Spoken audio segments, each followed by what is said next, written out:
colleges, the simplification of the FAFSA, which affects 20 million families every year.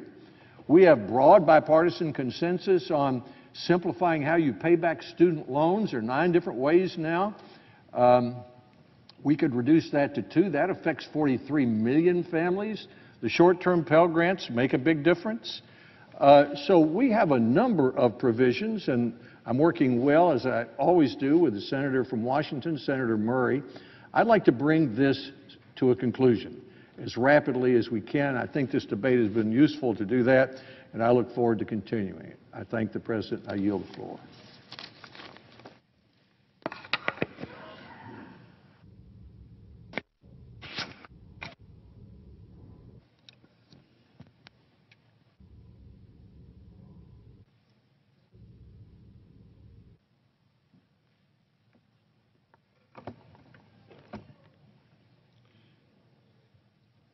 Mr. President.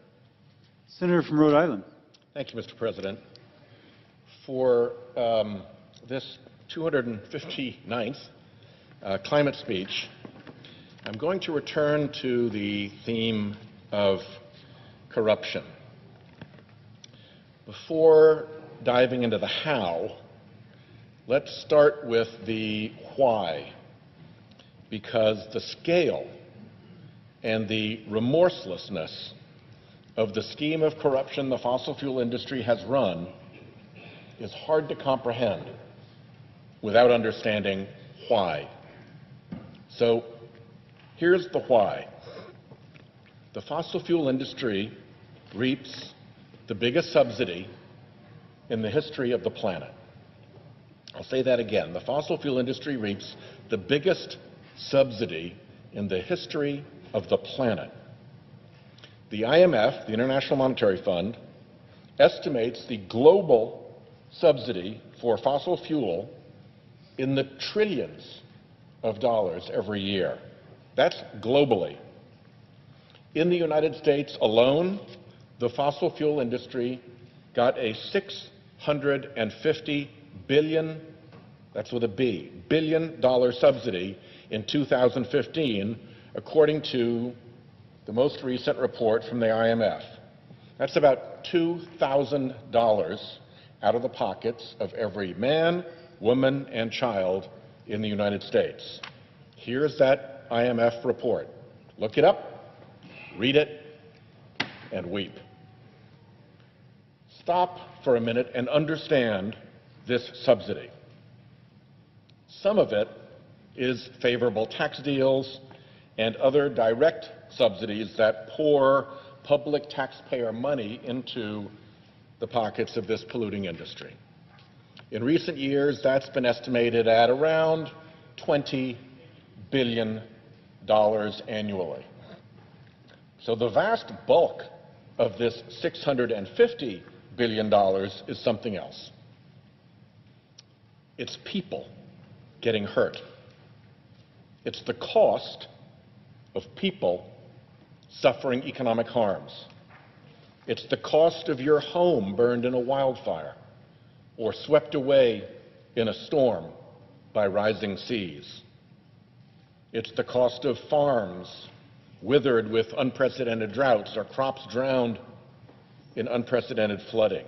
It's the cost of fisheries that are lost or moved away as oceans warm and acidify. It's the lost day of work with your kid in the emergency room waiting out a climate-related asthma attack on the ER's nebulizer. It's the cost of tick-borne and mosquito-borne illnesses that didn't used to be where you live.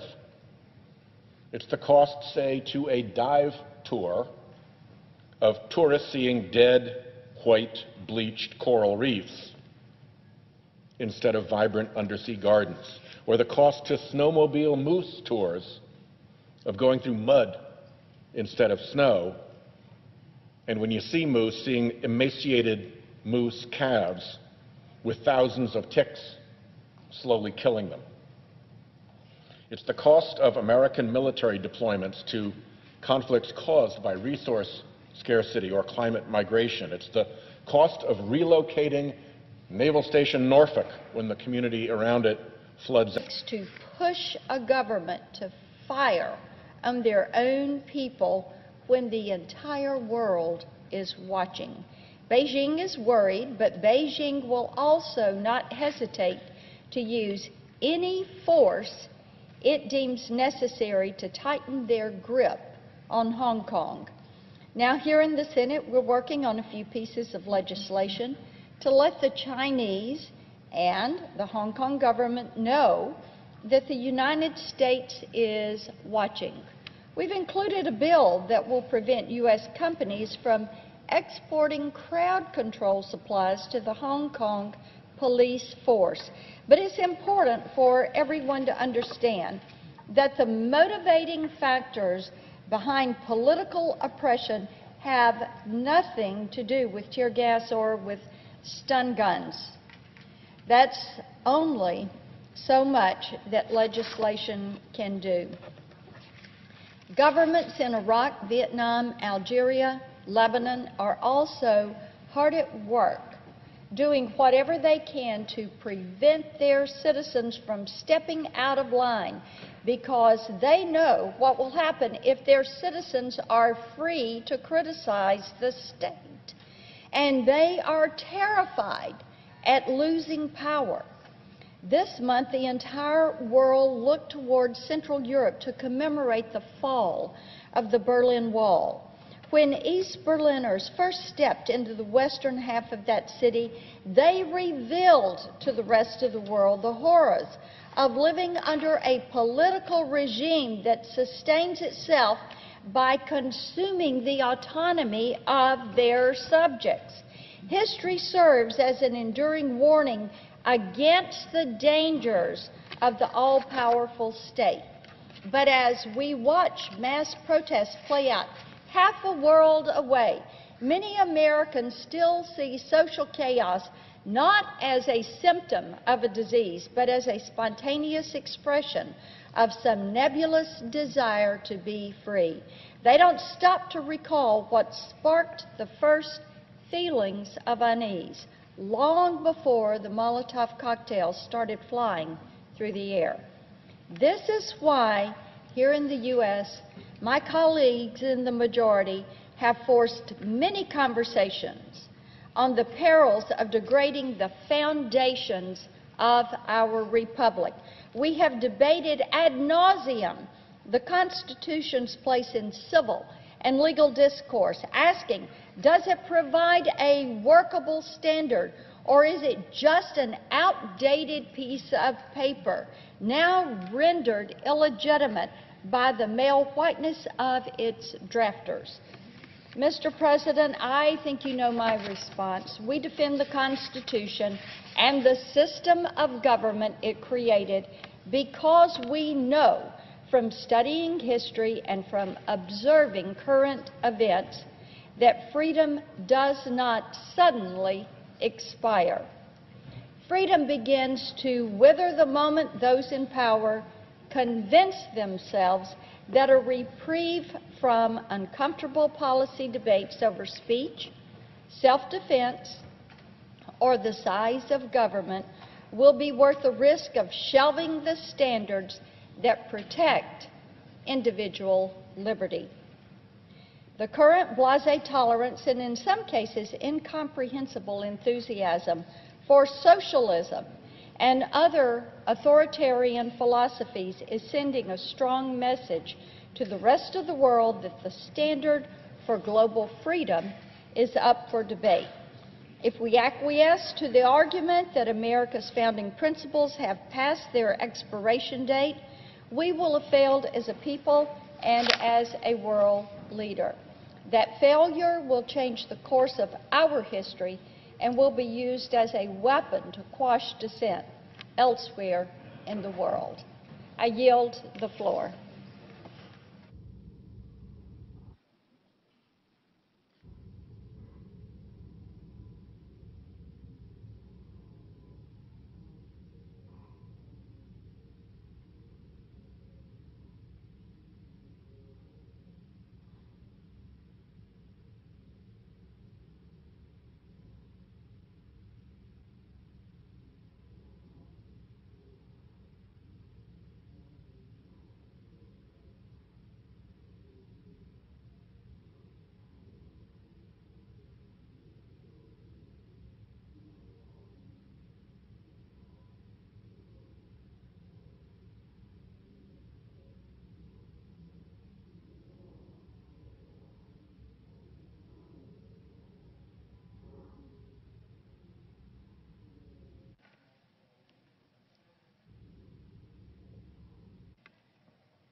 President? Mr. President? Senator from Florida. Is the Senate in a quorum call? It is not. Mr. President, in a moment here, as my colleagues gather, we hope to be able to pass the Hong Kong Human Rights and Democracy Act. I want to first acknowledge all the people who work so hard on it, our staffs, obviously, and in addition, Senators Cardin, Risch, and Menendez, and over 50 co-sponsors, many of whom will join us here this evening. I also want to thank Leader McConnell and Schumer for their support in helping us get here. I want to thank Chairman Crapo, who has helped us make some important changes at the end that will make the sanctions easier to implement. A lot of people have been watching on the news the protests that are going on in Hong Kong and wondering perhaps the depths of what it's all about. When the United Kingdom handed Hong Kong over to China, they signed an agreement, what's known as the Joint Declaration, and it basically guaranteed a high degree of autonomy and freedom to the people of Hong Kong. As a result of that agreement, the United States has treated commerce and trade with Hong Kong differently than it has commercial and trade activity with the mainland of China. But what's happened over the last few years is the steady effort on the part of Chinese authorities to erode that autonomy and those freedoms. The most recent protests really began with a proposal to pass an extradition law that would allow the Chinese government to basically arrest and extradite, have arrested and extradite someone in Hong Kong over to the mainland. And there was a huge pushback against that. And those protests emerged as a result of it. And even after the Hong Kong government pulled out from pursuing that agreement or pursuing that law, the protests have continued because the people of Hong Kong see what's coming. They see the steady effort to erode the autonomy and their freedoms. And the response by the Hong Kong authorities under tremendous pressure from Beijing is violence and repression. So far, over 5,000 people have been arrested in Hong Kong. The youngest was 12 years of age, the oldest 82. Hundreds more have been injured by both violence committed by police authorities, but also by street gangs, criminals, thugs, empowered and encouraged by Chinese authorities. And this effort by China to exert control and remove autonomy continues unabated. Just some examples. There was a law that was passed that banned wearing masks, and a Hong Kong court ruled that that ban was unconstitutional. Well, today, the so-called National People's Congress in Beijing ruled that Hong Kong courts have no authority, no power to review Hong Kong government legislation. Under pressure from Beijing, Hong Kong's government is threatening to cancel the November 24th elections. Elections, by the way, that China's been interfering in. They've pushed to ban critics like Joshua Wong from running. 7 candidates who are running have been attacked by street gangs during this campaign. 2 candidates have been arrested while campaigning. And now, in the latest move, China is pushing the Hong Kong government to pass what they call a new national security law, a law that would allow them to arrest political critics and opponents. And if this passes, if that happens, that's the very definition of control and de facto proof of all loss of autonomy. And by the way, China is also pushing for something very ominous. They call it patriotic education. What China is really pushing for in Hong Kong is moving from one country, 2 systems to one country, 1 system, the Chinese system. And so the bill that we'll bring up here in a moment with tremendous bipartisan support requires 5 quick things that I'll touch on. First, its most important element is it requires the Secretary of State to annually certify whether Hong Kong warrants being treated differently than China. If Hong Kong is no longer autonomous, and that's the rationale for different treatment, then they should no longer receive that treatment. It says that students in Hong Kong shouldn't be barred from entering the United States, getting a visa to study here, for example, because they've been the subject of a politically motivated arrest or detention. It says that for the next 7 years, the Secretary of Commerce is going to report on whether export controls and sanction laws are being enforced by the government of Hong Kong, or whether China is using Hong Kong to evade, as a backdoor to evade export controls and sanctions. It says that if Hong Kong ultimately returns and passes that extradition bill that China wants, the President has to present a plan to protect Americans from this law.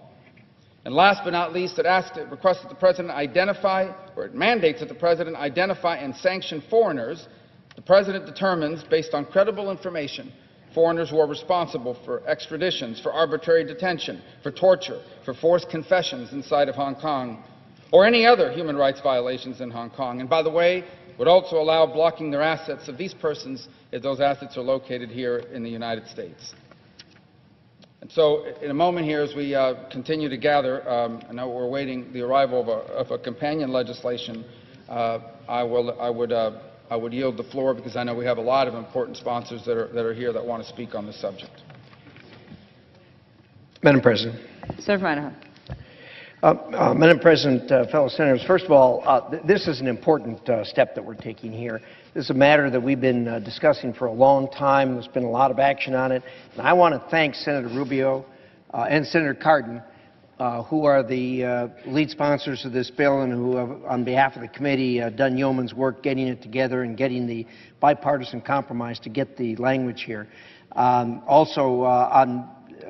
Virtually all members of the committee have had fingerprints on this bill, and so in that regard, I think it's going to pass quite handily. I want to thank the banking staff, particularly my colleague from Idaho, Senator Crapo, who, of course, has the expertise, and the banking committee that has the expertise on these kinds of things, on sanctions. They were very helpful in hammering out the language that we needed for the sanctions. I want to thank the Banking Committee staff who was helpful. I want to thank the staff of the Foreign Relations Committee who worked for us, both the minority staff, Senator Menendez's staff, and my staff, the majority staff, for doing this, and all of the people who worked on this. So thank you to all of you. Look, since June, millions of people in Hong Kong have taken to the streets protesting the erosion of their rights and freedoms. Hong Kong was supposed to maintain a high degree of autonomy after China regained sovereignty over the territory in 1997. This wasn't just a verbal understanding. This was in the treaty that China signed with Great Britain. However, since that time, China has gradually chipped away at Hong Kong's autonomy, and this is now becoming a real problem. China now refers to its treaty with Great Britain as, quote, a historical document, and says it is no longer bound by its terms. This is just one of many examples that show that the Chinese government has no respect for the rule of law. After 2 decades of broken commitments, it is past time that we hold the Chinese Communist Party accountable. What it is doing in Hong Kong is just wrong. That is why I'm proud to join Senator Rubio and Senator Cardin and all the others who've had hands on this bill in bringing the Hong Kong Human Rights and Democracy Act to the Senate floor. This bill is a result of a strong bipartisan consensus that we must act in support of the Hong Kong people. Thank you all for helping. We'll get to the unanimous consent here in a little bit, but I'd like to yield the floor to Senator Cardin, please. Madam President. Senator from Maryland. Thank you, Madam President. Let me first thank Senator Rubio for his leadership on this issue, and Senator Menendez and Senator Risch for your leadership in our committee, and so many others that have been involved, because tonight we have a chance to reaffirm our commitment for human rights and democracy. And that's exactly what our legislation does. It recognizes the fact that for 24 consecutive weeks, the people of Hong Kong have been asking for their basic democracy and freedom. And Monday, it's been reported just yesterday that police fired 1,458 rounds of tear gas, 1,391 rubber bullets, 325 beanbag rounds, 265 stun grenades. That's just yesterday on peaceful protesters. They're asking nothing more than to exercise the rights that they were told would be protected, to express their views, and to be able to have democracy in Hong Kong, which is where it was under the previous time.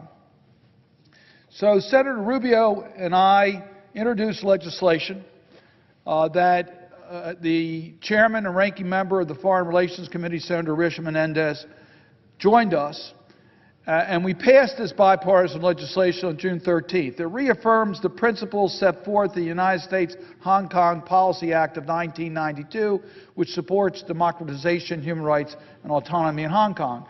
Now, Senator Rubio already talked about this, but this is a very important thing. We gave Hong Kong a special status in its relationship with the United States that China does not enjoy.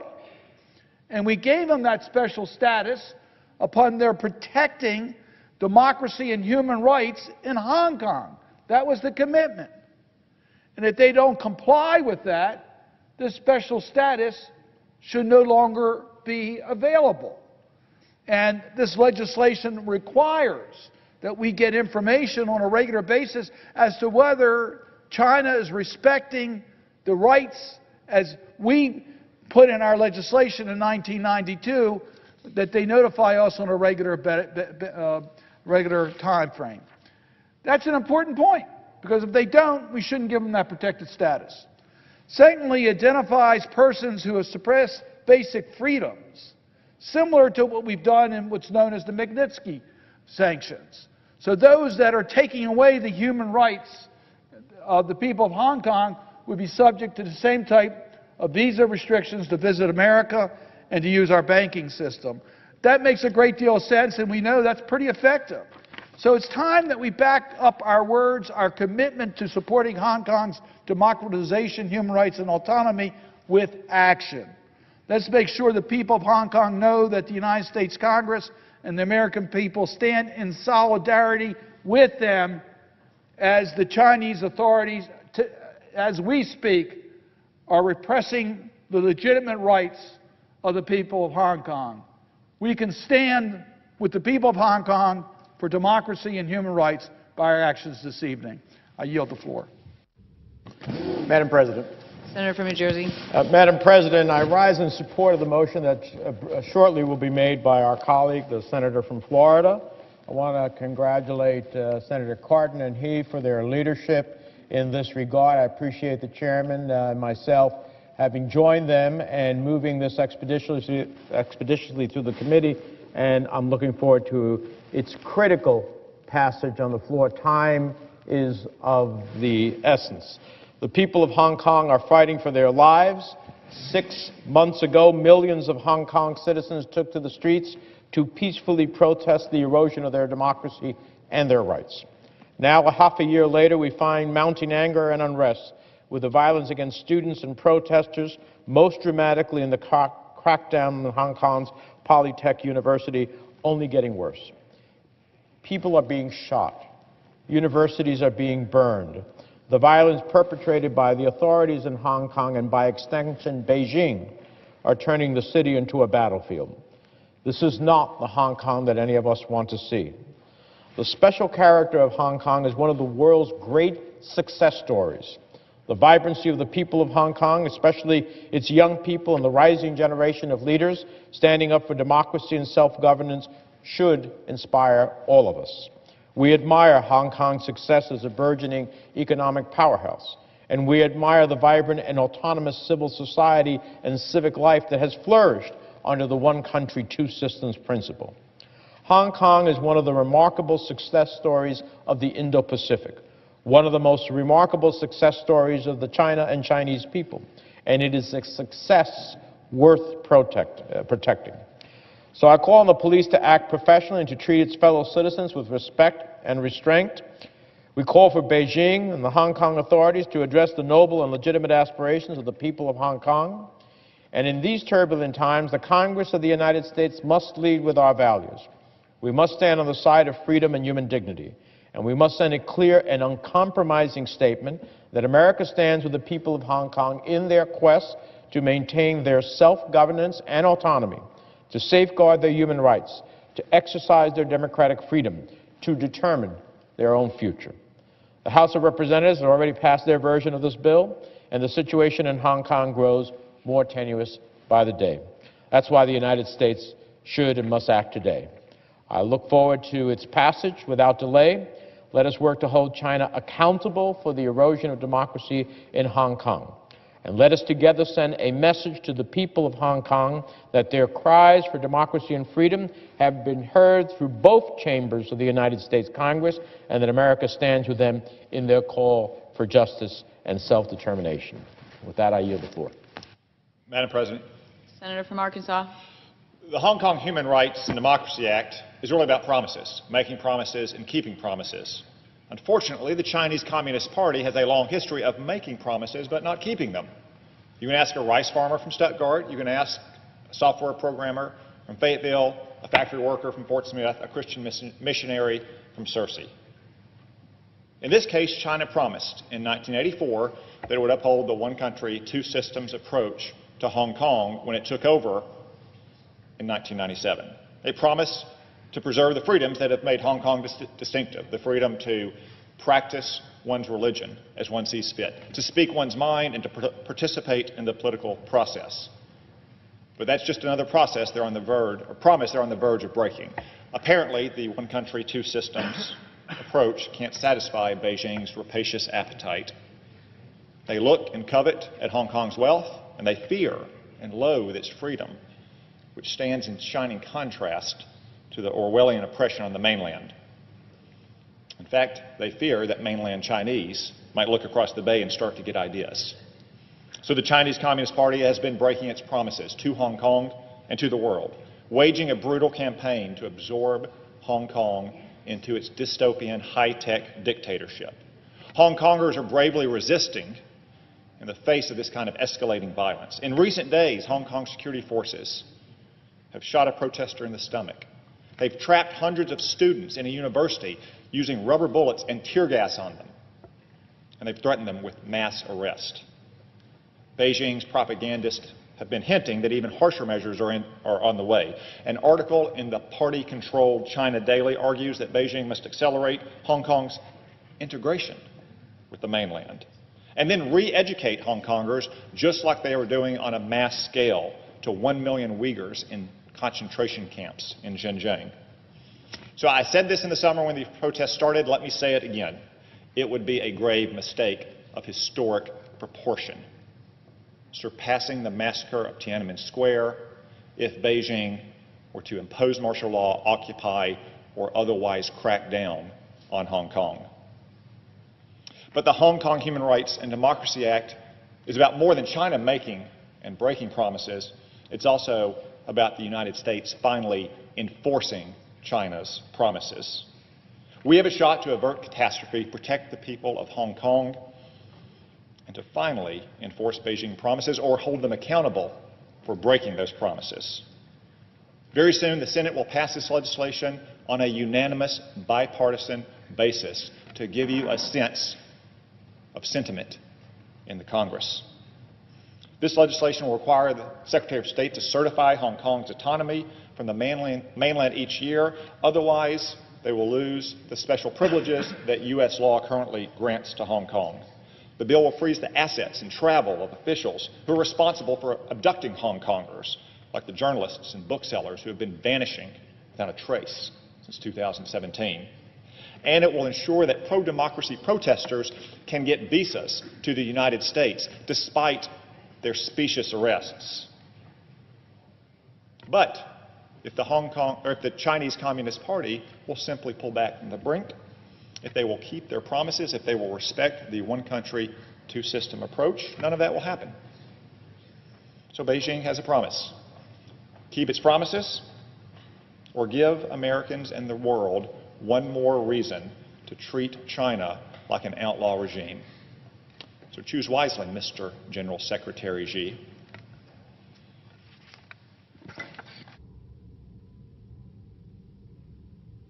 President. Senator from Illinois. Madam President, I want to thank my colleagues, Senator Rubio, Cardin Menendez, and Representative Chris Smith for moving the Hong Kong Human Rights and Democracy Act in both chambers, legislation which I'm proud to co-sponsor. With the situation deteriorating by the hour in Hong Kong, the passage of legislation couldn't be more timely, and I urge my colleagues in the House to take action quickly after we have acted. This bill sends an important message of bipartisan support from the U.S. Congress for the democratic aspirations of the broad majority of the people of Hong Kong. Some of you may realize that we, just a few months ago, celebrated the 30th anniversary of the bloody crackdown that ended the peaceful democracy movement in Tiananmen Square. Who among us can forget those riveting weeks during which there was real hope and possibility of China opening its political system? The Goddess of Democracy statue modeled after our own Statue of Liberty, and sadly, the jarring image of a protester standing to try to block the onslaught of a tank. The crude propaganda and disinformation used by communist hardliners to brainwash young military conscripts to turn on their own people, both heartbreaking and infuriating. Remembering those days, we must not sit by idly and quietly and allow Hong Kong's freedoms to be similarly threatened. I've been moved by the courageousness of the pro-democracy protesters in the face of increasingly excessive use of force by Hong Kong police in one of the most vibrant cities in the world. And what exactly are the Hong Kong protesters fighting for? The freedoms we in America take for granted every day. The freedom of assembly, suffrage, speech, due process, and rule of law. Rather than sitting down with the protesters, Hong Kong authorities have increasingly used excessive force instead of engaging in constructive dialogue. Ultimately, I believe the Hong Kong government and the protesters are capable of finding a solution, and I hope that they do. Let me end by appealing to the leadership in China to show the courage to allow the continued prosperous democratic autonomy enjoyed by the people of Hong Kong. Hong Kong's continued special status is a sign of strength and confidence, not weakness. I yield the floor.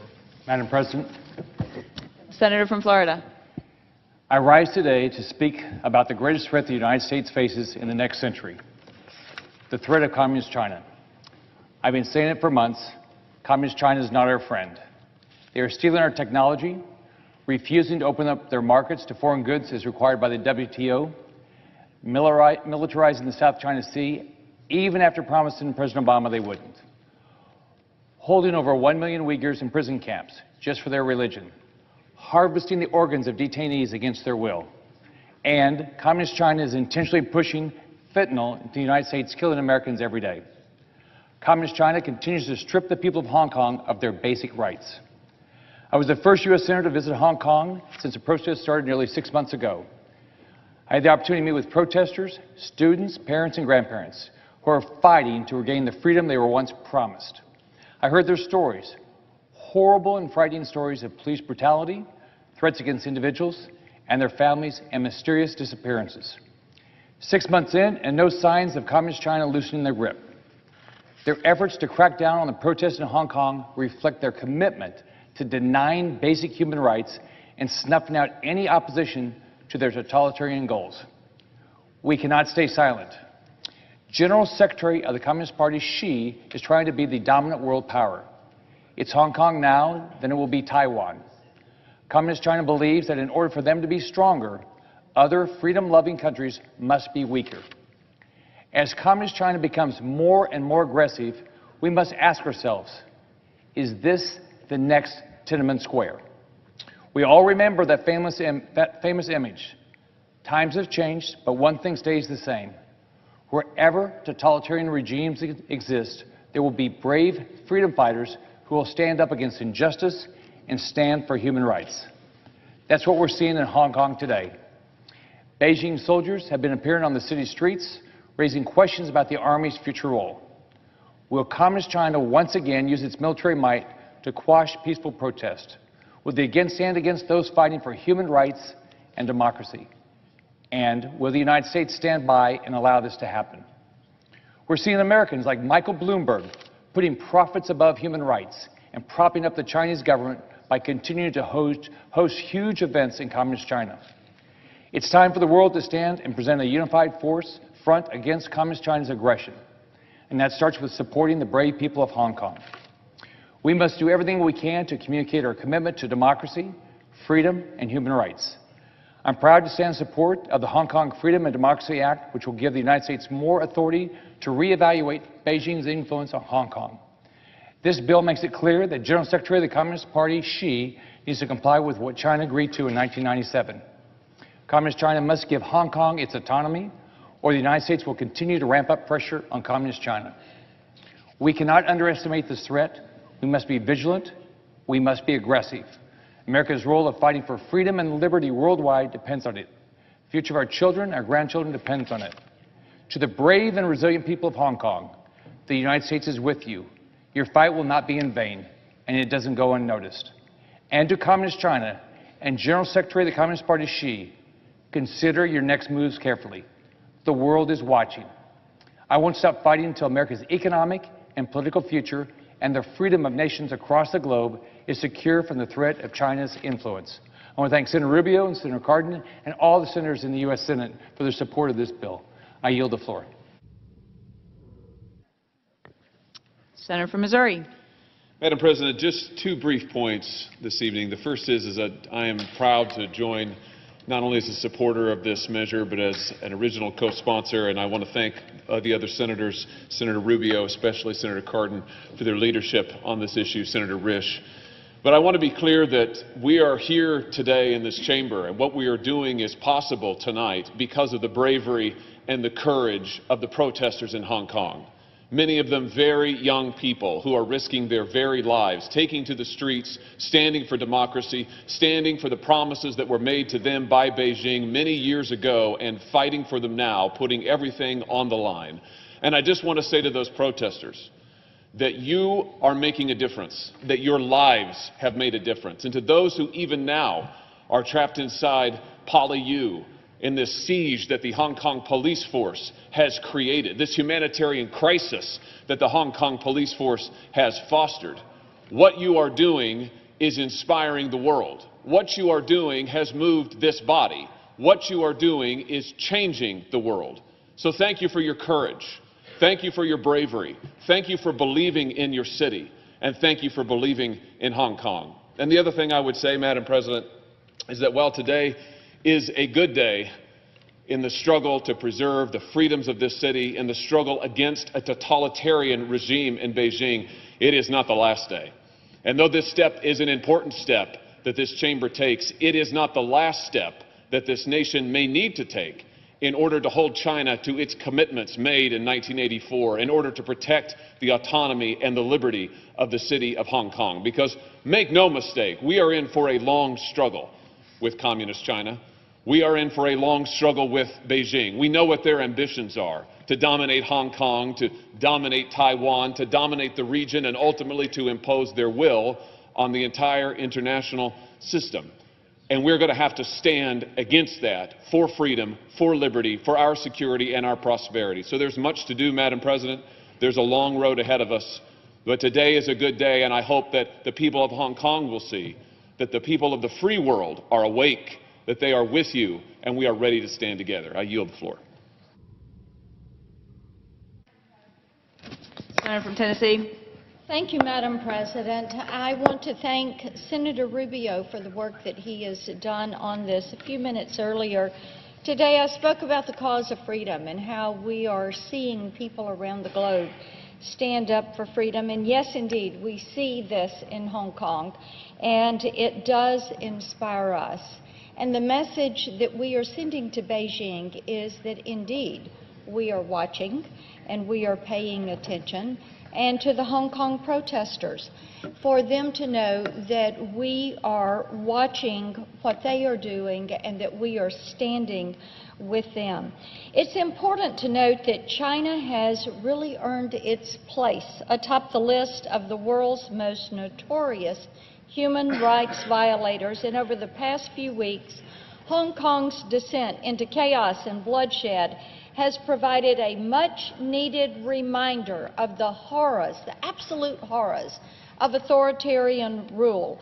There can be no change without accountability, and Beijing needs to know we are focused on that accountability, which is why today I am so pleased to stand with these other members of this chamber in support of the Hong Kong Human Rights and Democracy Act.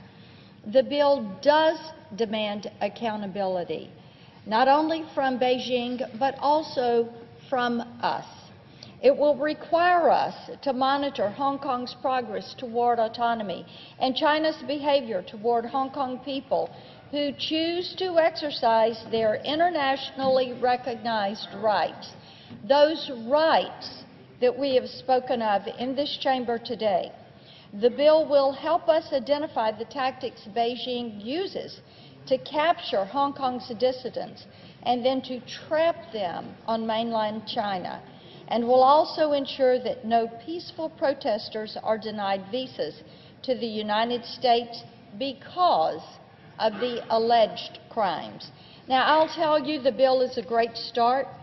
But the time and the work that we put in it will be wasted unless every single member of this chamber makes a commitment to hold us accountable, to hold China accountable. I would encourage my colleagues to view their support of this legislation as a promise to these protesters in Hong Kong that their cries for help are not going to go unanswered. I yield the floor. Madam President. Senator from Texas. Madam President, today, brave men and women, boys and girls, are standing up and demanding that the Chinese Communist Party protect Hong Kong's autonomy, protect free speech, and defend human rights. Despite these peaceful protests, the Chinese Communist Party is fighting back with brutality and violence.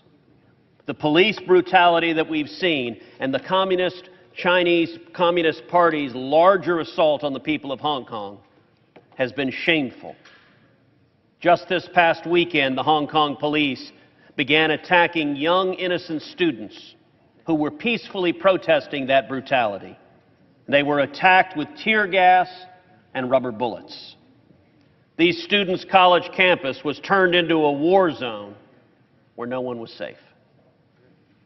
And today we have the opportunity to tell the world these blatant human rights attacks and this campaign to bully Hong Kong into submission are not okay, and America won't stand for it. Last month, I traveled to Hong Kong. I met with many brave men and women who are standing up. I met with the dissidents, the pro-democracy protesters who are speaking out for Hong Kong's autonomy and free speech and basic human rights. Along with them, I dressed in all black to express my solidarity with the peaceful protesters who have taken to the streets. Right now, in response to that protest, tear gas, sponge grenades, rubber bullets are being fired at university campuses in Hong Kong. In Xinjiang province, millions of detained Uyghurs and other religious minorities are languishing in concentration camps. And across China, Falun Gong practitioners are captured and murdered so that the Communist Party can harvest their organs. Freedom from the brutality and the tyranny of the Chinese Communist Party is the battle cry of the dissidents in Hong Kong. What have they been waving American flags, and what have they been singing? The American national anthem, reciting quotations from our founding fathers who risked everything for freedom in America. Madam President, I want to thank Senators Rubio and Cardin. I want to thank Senator Risch and Senator Menendez and all of the members of the Senate Foreign Relations Committee, both Republicans and Democrats, who have joined together this legislation the Senate is preparing to pass. The Hong Kong Human Rights and Democracy Act is important legislation. It is bipartisan legislation. I urge the House to take it up and pass it promptly. The people in Hong Kong are engaged in an existential battle for liberty. And they should know, and they will know by our actions in just a few moments, that the people of America stand with Hong Kong. I yield the floor. Senator from Florida. As if in legislative session, I ask unanimous consent that the Senate proceed to the immediate consideration of calendar number 238, S. 1838. The clerk will report. Calendar number 238, S. 1838, a bill to amend the Hong Kong Policy Act of 1992 and for other purposes. Is there objection to proceeding to the measure? Without objection. Madam President, I ask unanimous consent that the committee reported substitute amendment be withdrawn, Rubio's substitute amendment at the desk be considered and agreed to, the bill as amended be considered read a third time and passed, and that the motions to reconsider be considered made and laid upon the table. Is there objection? Without objection. Madam President. The Democratic Leader. Madam President, I want to sincerely thank my colleagues. This has been a great bipartisan moment on the floor of the Senate for a very important issue. I want to thank particularly my colleagues from Florida, Senator Rubio, Maryland, Senator Cardin, New Jersey, Senator Menendez, and Idaho, Senator Risch, as well as all of those others who had a hand in this work. The Senate has just sent a resounding message to the Chinese Communist Party and President Xi that the United States stands with the democratic protesters in Hong Kong. The bipartisan legislation, with the great help of the chair and ranking members of the Foreign Relations Committee, will safeguard Hong Kong's democracy and autonomy and hold accountable those responsible for any human rights abuses in Hong Kong.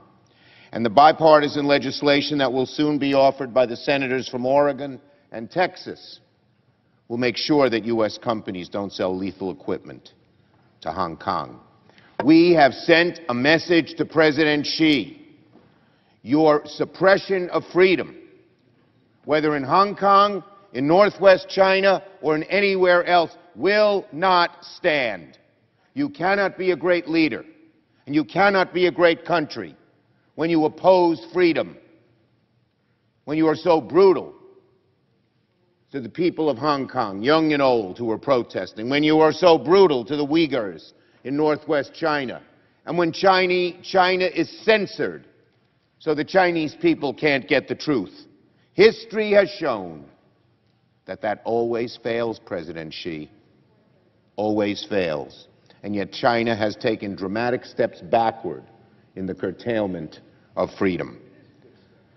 As my colleagues well know, the protests in Hong Kong have now taken an ominous turn. The Hong Kong police, no doubt at the behest of the Communist Party in Beijing, have undertaken an increasingly violent crackdown on student protesters. As the ruling party in Beijing continues to flout Hong Kong's judicial independence while perpetrating a brutal suppression of minority groups from one end of China to the other, American support for the democratic rights of Hong Kong's citizenry is paramount. To the people of China, we stand with you in freedom. To the kids in Hong Kong, the students and the adults, we stand with you. To the Uyghurs who simply want to practice their religion, we stand with you. And freedom will prevail, and the Chinese system will either change or fail. I yield the floor. Madam President, Senator from Oregon. I ask that my intern, Olivia Jevedon, be granted privileges of the floor for the balance of the day. Without objection. Thank you. Madam President, on June 9th, the streets of Hong Kong filled with over 1 million individuals peacefully protesting what they saw as an unjust law and an attack on democracy. It was an incredible visual of people standing up for democracy and standing up for human rights. Here we are, 5 months later. The images are much different. You'd be forgiven if you saw them and thought we were in a war zone. Hundreds of student protesters barricaded themselves in a Hong Kong university, surrounded by armored riot police, pummeled by rubber bullets and tear gas, fires raging, destruction, devastation, and smoke everywhere. 5 months of protest, rising anger and tension. 5 months of police crackdowns on peaceful protests, spurring further protests and resistance. And U.S.-made, U.S.-exported police equipment being misused by the Hong Kong police to violate the human rights of protesters. So far, over 10,000 rounds of tear gas have been fired into the crowds of protesters. We believe in free speech, freedom to assemble, freedom to protest, not state-sponsored oppression and violence.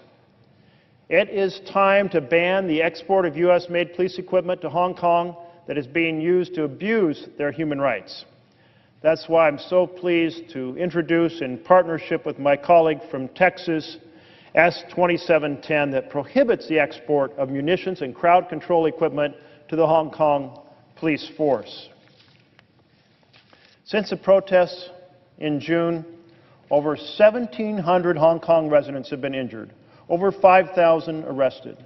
Amnesty International has verified incidents involving the dangerous use of U.S.-made pepper spray, batons to beat protesters, rubber bullets, and tear gas.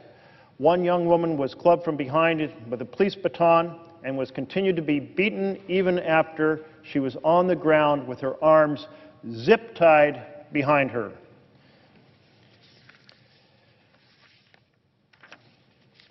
We saw tear gas fired into confined spaces in violation of the UN Basic Principles on the use of force and firearms. We have seen brutal police tactics that continue even when women and men are held in captivity or in custody, report after report of violent assaults taking place inside police stations. We cannot turn a blind eye. It's time to stand with the people of Hong Kong who are demanding a democratic future and against the violent suppression of free speech.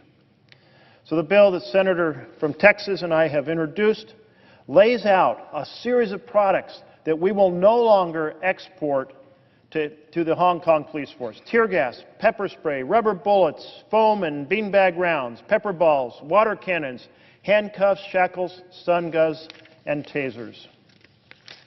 This bill is backed by many colleagues on both sides of the aisle. A huge thank you to them. Senator Markey, Senator Blackburn, Senator Leahy, Senator Scott, Senator Coons, Senator Wicker, Senator Blumenthal, Senator Inhofe, Senator Gillibrand and Cardin, Senator Wyden and Braun, Senator Gardner, and Senator Van Hollen. I am really proud to stand here in a bipartisan representation tonight, to stand with my colleagues who have introduced the Hong Kong Human Rights and Democracy Act, and to stand together in a bipartisan fashion to ban the export of these brutal crowd control strategies being misused in Hong Kong by their police to abuse the protesters. I turn to my colleague from Texas. Madam President. Senator from Texas. Madam President, for months, the world has watched as the brave citizens of Hong Kong have sustained protests against China's decades-long degradation of their civil liberties. The UN High Commissioner has found credible evidence of the Hong Kong police force using non-lethal crowd control weapons in ways violating international norms and standards. That's why I'm proud to support the bipartisan Protect Hong Kong Act as described by our colleague, Senator Merkley. The Hong Kong Protect Act would direct the President to ban the issuance of licenses for commercial export of riot control weapons like tear gas, pepper spray, rubber bullets, stun guns, and tasers to the Hong Kong police force. This ensures that the Hong Kong pro-democracy protesters are not subject to police brutality using products made in the United States of America. Madam President, I'm also proud to support the just-passed Hong Kong Human Rights and Democracy Act. I think the statement being made by the passage of these two pieces of legislation and the presence today of so many of our colleagues on a bipartisan basis standing with the people of Hong Kong against this oppression by their communist overlords is very, very significant. Now more than ever, the United States must send a clear message to China that the free world stands with Hong Kongers in their struggle. Madam President, I yield the floor. Senator from New Jersey. I just want to take a moment to congratulate my colleague from Oregon, a distinguished member of the Senate Foreign Relations Committee, who's worked this issue alongside of Senator Corden, has worked this issue with great skill in a way that allowed the legislation that we just passed to take place, which he strongly supports, and to make his legislation, along with Senator Corden, a reality shortly. And he's been very adept about it and very constructive, and it's going to be a great moment when we send a message that U.S. weaponry isn't going to go to be part of the oppression of the people of Hong Kong. So I want to salute you in your effort. I want to join you in the effort. I ask unanimous consent to be included as an original sponsor of the legislation. Without objection. Madam President. Senator from Oregon. On behalf of myself and Senator Corden, I ask, as if in legislative session, I ask unanimous consent the Committee on Banking, Housing, and Urban Affairs be discharged from further consideration of S. 2710, and the Senate proceed to its immediate consideration. The clerk will report. S. 2710, a bill to prohibit the commercial export of covered munitions items to the Hong Kong police force. Is there objection to proceeding to the measure? Without objection, the committee is discharged, and the Senate will proceed to the measure. Madam President, I further ask the Merkley amendments which are at the desk be considered and agreed to, the bill as amended be considered read a third time and passed, and that the motions to reconsider be considered made and laid upon the table with no intervening action or debate. Without objection. Thank you, Madam President.